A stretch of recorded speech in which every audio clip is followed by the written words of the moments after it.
నీ ప్రార్థనని ఎరువును దానిలోకి వేస్తా ఉంటే ఈ మొక్క పెరుగుతూ ఉంటుంది. ఈ మొక్కను నీ యొక్క ఆధ్యాత్మికమైనటువంటి జీవితానికి నువ్వు వచ్చినట్లయితే, నువ్వు ప్రార్థనలోకి ఉన్నట్లయితే, లోక సంబంధమైనటువంటి మాటలు కానీ లేకపోతే సాధారణ క్రియలు కానీ నిన్ను ఒకవేళ నిన్ను బాధించినట్లయితే, వెంటాడినట్లయితే, నిన్ను ఇదే మొక్కగా ఉన్నటువంటి ఈ మొక్కకు ఏ విధంగా ఉందో చుట్టుపక్కల మొత్తము కలుపు మొక్కలు తయారవుతా ఉంటాయి. కలుపు మొక్కలు తయారవుతా ఉంటాయి. ఆ కలుపు మొక్కలను తీసేసినట్లయితే, దాన్ని తీసి పారేసినట్లయితే నీ జీవితంలో నీ ప్రార్థన జీవితము ఎదుగుతూ ఉంటుంది.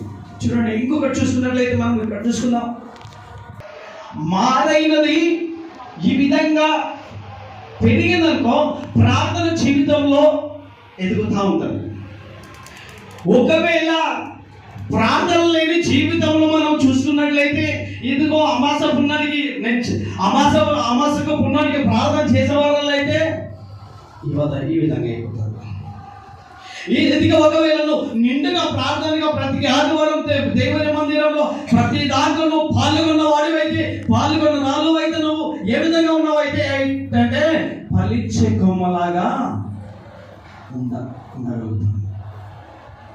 ఈ విధంగా ఉంది. చూడండి, అంటే దీనికి సారవంతమైన భూమిని మనము తీసుకోవాలి. ఫస్ట్గా సారవంతము చేయాలి. విత్తనము వేస్తూ ఉండాలి, దానికి కలుపు మొక్కలు తీస్తూ ఉండాలి, దానికి వెరువు వేస్తూ ఉండాలి.